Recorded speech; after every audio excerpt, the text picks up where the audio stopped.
Before we dive in, viewer discretion is advised. This content is for entertainment purposes. What happens when television's self-appointed queen of daytime discovers she has become the punchline of late night?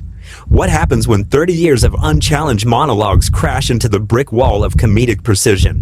What happens when the hunter realizes too late that she was never the predator at all? Joy Behar calls her a 10. Greg Gutfeld announced, his voice dripping with theatrical disbelief. I mean, how dare she objectify a woman with a sexist rating system? He paused, letting the setup breathe. But it's such a typical thing from a 1.5. The studio erupted. Tyrus sat beside him, stone-faced as a sphinx, yet somehow radiating the quiet satisfaction of a man watching karma finally clock in for its shift. The ammunition had been loaded. The siege had begun. Well said, Tyrus offered, his voice carrying the weight of a judge delivering a verdict. Then came the kill shot. The motive stink worse than Joy Behar's jog bra. Greg's eyebrows rose with mock innocence. I mean, assuming she jogs. The pause stretched like a rubber band pulled to its limit. Oh wait, there she is. On screen flashed an image that needed no explanation. The audience howled. The comparison had been drawn. The battle lines had been etched in fire. She has a point, Greg continued, pivoting with the grace of a matador. Maybe I am obsessed, but some people are obsessed with Bigfoot, and they don't get to see him on TV every afternoon. He leaned forward, eyes twinkling with mischief. And if they did, could they tell the two apart? I don't know. The shrug that followed was a masterclass in comedic timing. Everything exploded on screen in the most chaotic, beautiful way imaginable. Joy Behar had truly believed that she held the moment in her manicured hands, that the narrative belonged to her, that the throne was secure. But Greg Gutfeld and Tyrus had other plans. They turned her entire empire upside down with humor so sharp it could slice through bulletproof glass. So precise, it felt like surgery performed with a scalpel dipped in acid. And even as Joy maintained her confident expression 3,000 miles away, Greg kept firing joke after joke after joke, each one landing like a guided missile, finding its target in the dark. Tyrus remained perfectly calm throughout, dropping one-liners that hit harder than a freight train at full speed. No yelling, no theatrics. Just quiet devastation delivered with the energy of a man ordering coffee. The way Joy's carefully constructed image crumbled without her even being present to defend it created pure, unforgettable chaos. A roast battle crashing into a reality show meltdown, all packed into one unbelievable moment of televised destruction. It's not even that, Tyrus observed, his voice steady as bedrock. The view you don't need to find Trumpers. You need to fire your race baiters. The words landed like stones thrown into still water, ripples spreading outward, truth echoing through the studio. You need to fire the racists. He continued, building momentum. You had McCain on there. You've had people before, and you ran them off. Greg nodded.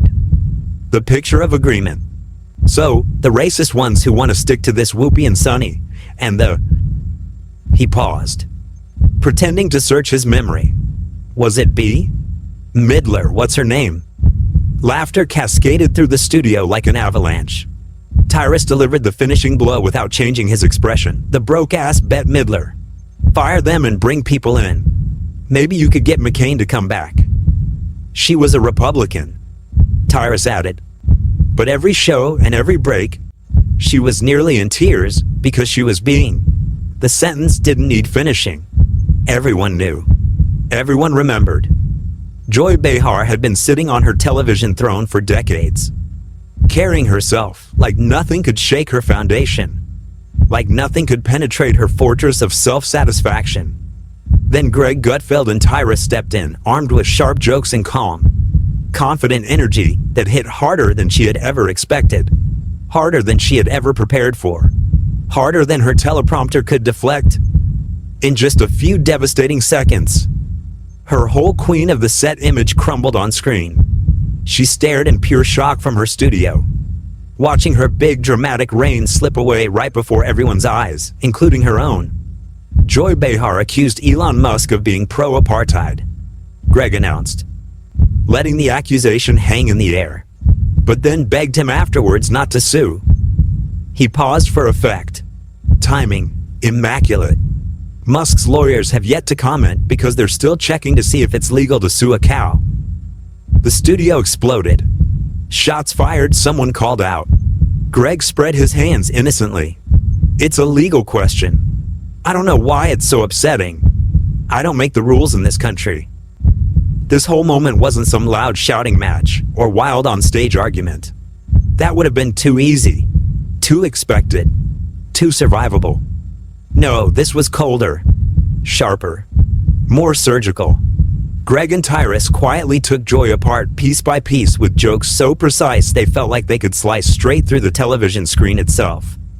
The shocking part, she wasn't even there to defend herself, which somehow made the whole thing feel even harsher, like watching someone lose a battle they didn't even show up for. A trial conducted in absentia. A verdict delivered to an empty chair. By the end of it all, there was absolutely no doubt her once steady throne was shaking like never before. The foundations were cracking, the walls were crumbling, and the queen had no idea the castle was already on fire. Now to some news. Greg announced with mock gravity. The feral monsters of the View say they've never heard of you-know-who. He gestured to himself. True story. The show that makes mornings hell claims that my name doesn't ring a bell. His smile widened into something dangerous. It's time for our view on the View. Yeah. The witch's coven finally shows me some loving. Greg continued, relishing every syllable. Yesterday on The View, yours truly was the subject of conversation. Apparently, the broads have no idea who I am. He paused, eyebrows rising. Or so they say. The clip rolled. There sat Joy, performing confusion like a community theater actress attempting Shakespeare. Said that Gutfeld talks about you all the time. A producer prompted. Joy's response came wrapped in theatrical ignorance. Who is he? I don't watch the show. Never heard of him. Then, tell the crack in the facade. I guess he's just obsessed with me.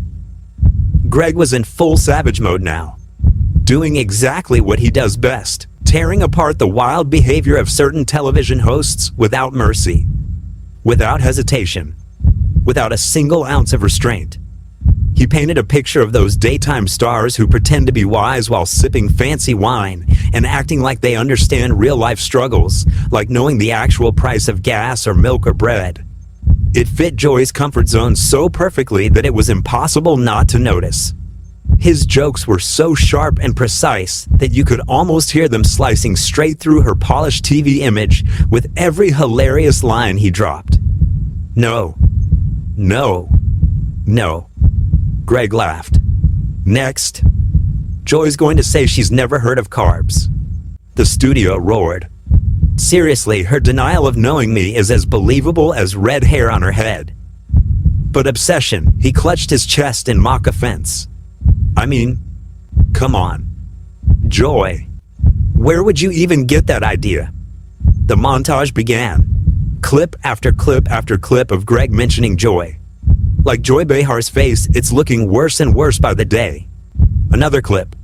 More full of crap than Joy Behar after a night of scotch and Taco Bell.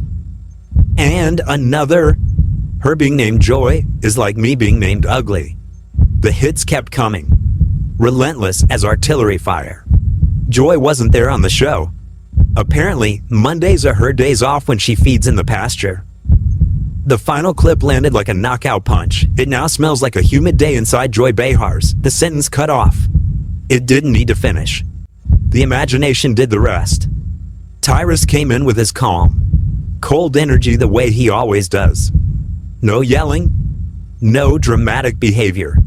Just that steady, chill vibe paired with jokes that hit like silent bullets, finding their marks in the dark. While Joy was still performing for her cheering crowd 3,000 miles away, Tyrus had that look on his face. That look that basically said, are we seriously still buying what she's selling? The wild part, he never even said her name. Yet everyone instantly knew exactly who he was talking about. The whole thing became a flawless takedown that didn't even feel like a joke, just truth wearing a comedian's mask. Poor Joy became the unexpected punchline of a show she wasn't even invited to be part of. A ghost being roasted at her own funeral. A queen dethroned in a kingdom she didn't know existed. No. This is what elitists do, Tyrus observed, his voice carrying the weight of verdict. If you don't know who someone is, how did you know to automatically hate him? The question hung in the air like an indictment, waiting for a signature. Greg nodded slowly, appreciating the precision of the strike. That's how fake and full of it she is. Tyrus continued. Gutfeld, never heard of him. Don't like him. Why? Because why? He mimicked a child's voice. That's why. I just turned into one of my kids. Because why? Because I don't know who he is. Never heard of him in my entire life.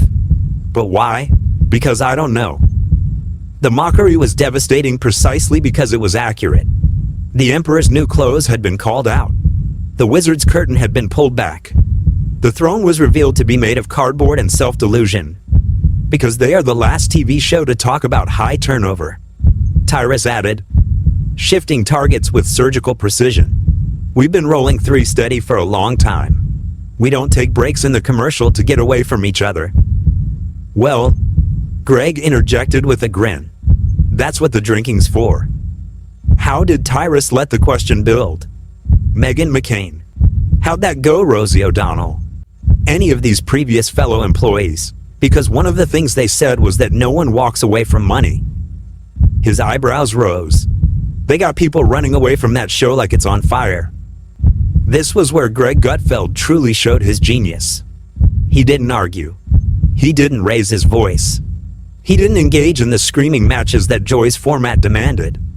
He simply laughed that quiet, confident laugh, and used perfect timing and sharp expressions to pull apart everything Joy had been holding on to for years. Every defense, every pretense, every carefully constructed illusion. The whole moment became pure comedy that tore down her polished image without Greg even breaking a sweat. And the funniest part, she still believes she's winning. Like a captain smiling proudly on a sinking ship. Joy Behar stood at the helm of the View while Greg and Tyrus simply stood back, letting the truth unravel everything all on its own. No intervention required. Just observation. The problem is, you have to go after the racist people, Tyrus stated, his voice carrying conviction without volume. And if the CEO goes, you know what, I'm not going to allow a woman or man on my show that will go after white America and talk about them like dogs that doesn't represent our ideals or values for anyone. He leaned forward slightly. Get rid of those people. And this will clear up real quick. You have to actually look in the mirror and clean up your own backyard. Get the racist people out. Because that's who you allowed in. The indictment was complete. The evidence had been presented. The jury, millions watching at home, had reached their verdict long before the closing arguments. You allowed black racists on TV who could just go all day and say anything about white people. Tyrus continued. And lo and behold, they forgot that there's a lot of people at home, white people at home during the day that are not watching your show anymore. So just clean it up. Tyrus doesn't need loud drama or fancy theatrics to make his point. He just sits there, calm as ever, with that steady blank stare and quiet tone that somehow speaks louder than a whole speech. While Joy Behar creates full performances just to make one simple point. All Tyrus has to do is lift an eyebrow, and suddenly everyone understands that Joy has been out of touch for ages. Even though she still acts like she's the voice of reason, giving long speeches that land like flat jokes on a hostile crowd. That applause she depends on, it isn't real excitement at all, just a habit people fall into. Like clapping at the end of a mediocre play because the lights came up. When Greg and Tyrus deliver honest humor that actually lands, you realize just how ridiculous the whole situation really is. How hollow the throne. How thin the crown. How fragile the kingdom built on outrage and manufactured consent. It's about the View. Greg observed, settling into analysis mode. It's become like a medical display of human failure. Like here. Let's look at this political oddity. He gestured dramatically. It's really like the left-wing equivalent of a carnival sideshow. Except instead of bearded ladies and fat clowns and two-headed cows, he stopped. Hand raised. Well, let me rephrase that. The laughter rolled through the studio like thunder after lightning. No rephrasing needed. The image had already been painted. The comparison had already been made. The damage had already been done. The view is a victim of the sunk cost fallacy. Greg continued, pivoting to deeper analysis.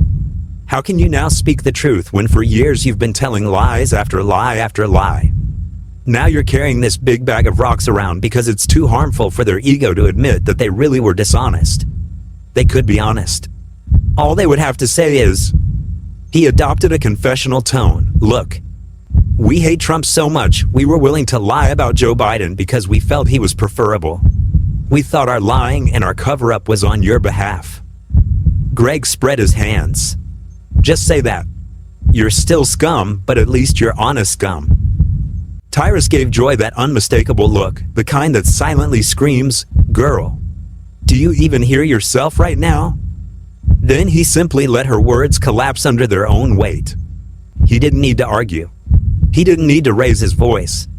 His calm stare could do all the roasting for him, a weapon requiring no ammunition beyond silence and raised eyebrows. Joy couldn't handle that kind of quiet truth. She thrives on loud drama, and exaggerated outrage needs it like oxygen. Craves it like applause. Silence is her kryptonite. Calm is her enemy. While Greg effortlessly danced around her chaos with sharp humor and quick comebacks that made her whole act look even sillier. Every pivot, every jab, every perfectly timed pause.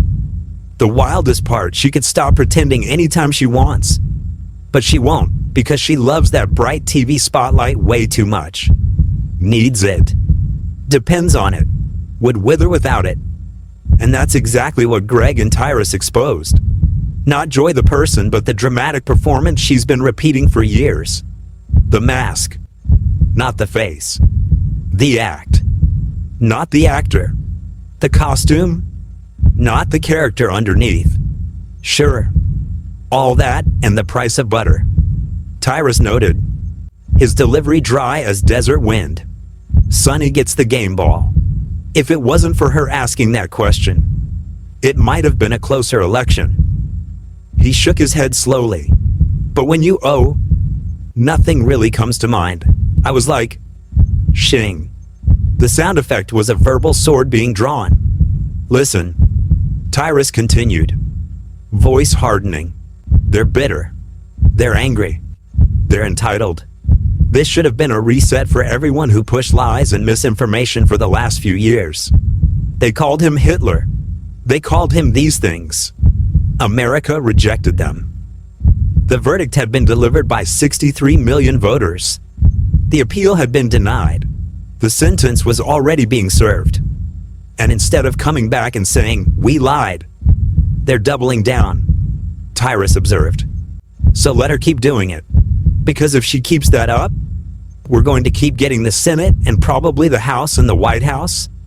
Because people see right through. It honestly felt like watching someone point out that the emperor forgot to wear his clothes without even mentioning a name. Yet everyone instantly knew exactly who was standing there, completely exposed.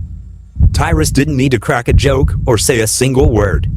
He just sat there with that calm, stone-faced expression that silently screamed, wow, I can't believe this is what we're actually talking about right now.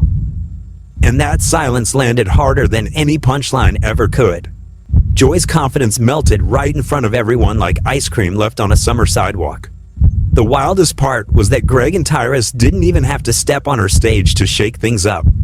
They conducted the demolition from their own studio, their own territory, in their own kingdom where the rules were different and truth was still allowed.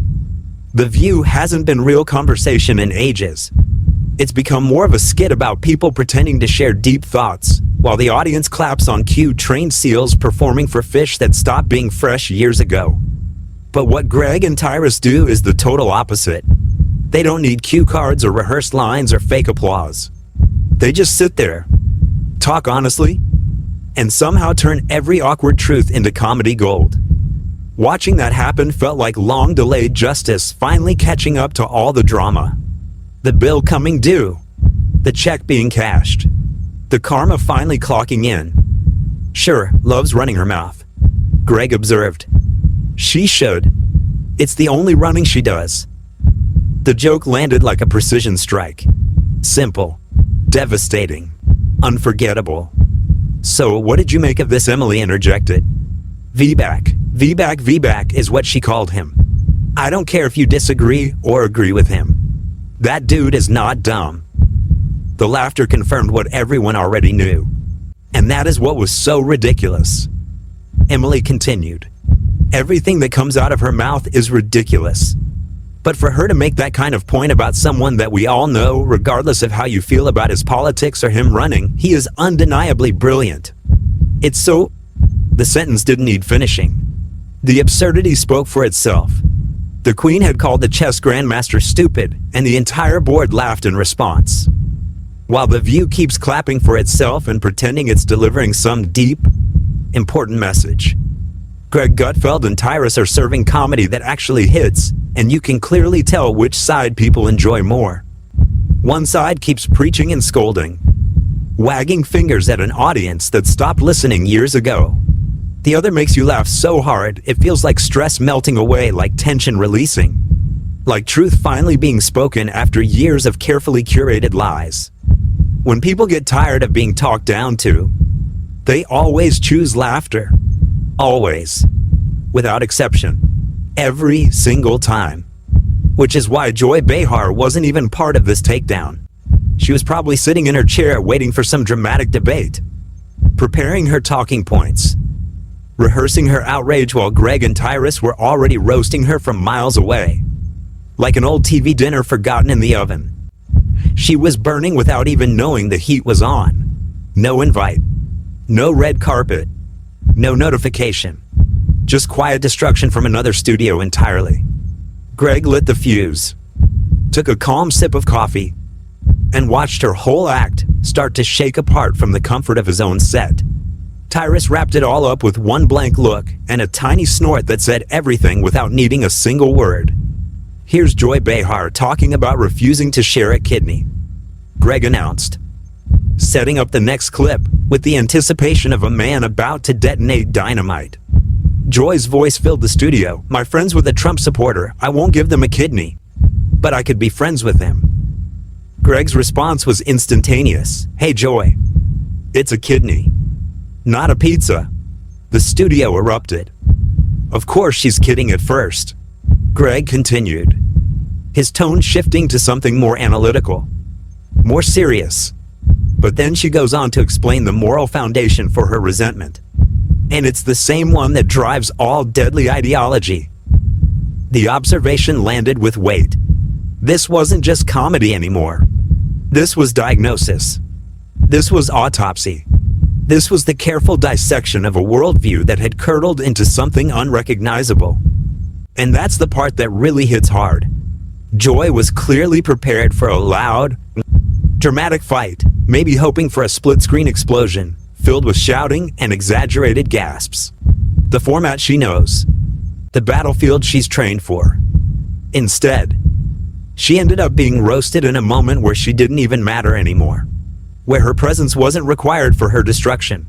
Where her absence was actually more effective than any defense she could have mounted. Imagine spending years trying to stir people up, only to realize no one even cares enough to argue back anymore. The whole act feels worn out. The jokes sound stale. The audience has already moved on without looking back. The worst part, the crowd doesn't miss her at all. People are tired of overhyped TV lectures pretending to be smart conversation. They want something real and funny, quick wit and sharp side eyes that speak louder than 1,000 rehearsed words. The View doesn't even feel like a real talk show anymore. It's more like a strange wax museum where the hosts repeat the same outrage over and over, serving the same cold leftovers, while the world outside is busy laughing with Greg and Tyrus instead. Sausage maker Johnsonville is recalling more than 42,000 pounds of pork sausage for possible contamination with plastic fibers. Greg read, his face perfectly serious. The pause stretched. Then, fortunately, authorities were able to track all 42,000 pounds to a single location in New York City. The implication needed no explanation. The address was understood. The punchline had arrived without being spoken. The audience roared, while the target remained blissfully unaware. 3,000 miles away, still believing in her own relevance. It's honestly wild how no younger viewer wants to sit through long lectures from rich TV hosts anymore. The format is dying. The audience is aging out. The future belongs to something else entirely. People are completely done with fake applause and staged moments where you can practically see the strings being pulled. The manipulation has become visible. The curtain has been pulled back. The wizard is just a scared old person yelling into a microphone. Now everyone is tuning in to Greg Gutfeld and Tyrus, watching them turn all that over-the-top nonsense into sharp, hilarious moments, while Joy Behar is still out there yelling at clouds like the storm didn't fade away years ago. The roast already happened without her. Her shiny throne has been replaced by a wobbly little stool, sitting in the dust of old jokes and forced laughs. The kingdom has moved on. The subjects have found a new court. The queen rules over empty halls. And if you're someone who loves real drama mixed with honest humor, if you're tired of being preached at and ready to laugh instead, then you found your people. Because here, everything is kept real. All the tea gets spilled. And the truth, finally, gets to wear the crown.